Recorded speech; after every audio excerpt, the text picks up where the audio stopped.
Today we're plunging straight into a terrifying, incredibly claustrophobic near miss. A moment where the crew of a single Soviet submarine, the B-59, basically almost started a nuclear war. You know, when we talk about history, we usually think in these big, broad strokes, right? Treaties, presidents, grand strategies, all that stuff. But sometimes the entire fate of humanity balances on a literal knife's edge in the most isolated, dark, and honestly, unexpected places imaginable. So this is the story of the Cuban Missile Crisis, but absolutely not the version you usually hear. We are going deep underwater, right to the very edge of Armageddon. Okay, so let's start with the ultimate hypothetical here: global annihilation. It's a pretty heavy question, isn't it? Like, how close did the world actually come to ending? I think we often assume there are these endless safety nets, massive bureaucratic fail-safes, just keeping our civilization intact. But as we start to trace the chain of events that almost triggered the unthinkable, you're gonna see that our survival wasn't guaranteed by some giant system. Actually, scratch that. It was decided in a split second of sheer panic and unimaginable pressure. All right, Section 1, the brink of Armageddon. So to really wrap our heads around this, we first have to establish the terrifying macro stage of this global political chess match that set the whole thing into motion. Up above the surface, two massive global superpowers were basically locked in a staring contest. The Cuban Missile Crisis had the entire world holding its breath, and this specific situation escalated in three really rapid phases.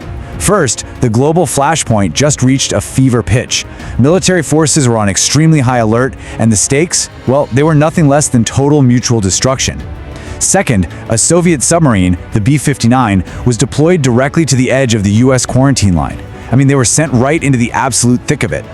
And then finally, the crew was forced into complete, isolating silence beneath the sea. So we've got this ticking clock, rapidly building tension, and compressing a massive global conflict into one tiny enclosed space. Moving on to Section 2, plunging into the dark. Now, as the Soviet submarine actually descended beneath the waves to hide from the American ships, it completely severed all communication with Moscow. Just think about what that actually means for a second. Right in the middle of the most volatile geopolitical crisis in human history, this crew was entirely cut off. No updates, no news, no orders, nothing. And as they hid, the submarine's physical condition just deteriorated rapidly. The batteries died, which meant the air conditioning failed. Temperatures inside that metal tube soared well above 120 degrees Fahrenheit. Men were literally passing out from heat stroke while simultaneously suffocating on rising CO2 levels. They were pushed to the absolute edge of madness, trapped in what was essentially a physical torture chamber with no way out. Which brings us to Section 3, under fire and blind. So, up to this point, the crew is already exhausted, completely overheated and choking on carbon dioxide. But then, the explosion started. Up above, the US Navy was really just trying to send a message. They were dropping practice depth charges, which are essentially just loud underwater grenades meant to, tap the hull. It was a standard tactic to force the submarine to surface and identify itself. But below the surface, the sweltering, suffocating Soviet crew experienced a totally different reality. Cut off from the outside world, they interpreted these loud bangs as a lethal attack. To them, World War III had already kicked off on the surface, and they genuinely believed they were being actively hunted down and destroyed. Section 4, the launch decision. Believing with absolute certainty that a global nuclear war had already erupted right above them, the officers inside the submarine suddenly faced what is probably the most consequential choice in human history. Now, launching a nuclear torpedo required the unanimous agreement of three isolated men. Step 1. The exhausted captain, Valentin Savitsky, gave the direct order to fire. Step 2. The political officer gave his required consent, so the launch protocol was officially moving forward.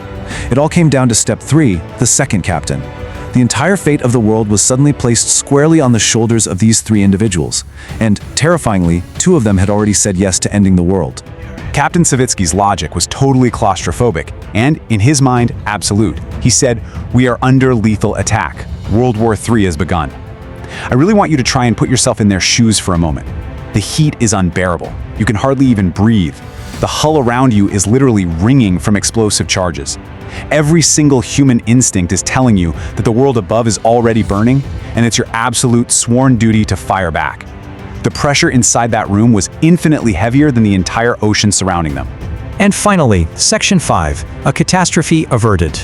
Well, we know the world didn't end in the 1960s, right? So an eventual stand-down absolutely had to occur. In the face of all that intense pressure, the heat, the overwhelming panic, the second captain, a man named Vasili Arkhipov, simply refused to agree. He utilized his veto power. Arkhipov basically argued that, look, they had no actual proof that a war had broken out on the surface, and he insisted they absolutely had to await orders rather than just assuming the worst-case scenario. That devastating hypothetical of a global nuclear strike was halted by a single microscopic decision made deep in the dark. Vasili Arkhipov stood his ground, he halted the launch protocol, and he quite literally saved the world. I really want to let this final thought sink in with you. Is human survival in the nuclear age just a matter of sheer luck? It is such a profound reminder of the extreme fragility of human command over these devastating weapons. We build these complex systems, these strict timelines, all these protocols. But at the end of the day, it often just comes down to the flawed, highly pressured, and totally isolated human beings managing them. The harrowing reality is that our world today, literally everything we know and love, exists simply because one man, suffocating in a dark submarine, made the choice not to pull the trigger. Keep that in mind the next time you think about the delicate balance of our global history. Thank you so much for joining me for this explainer.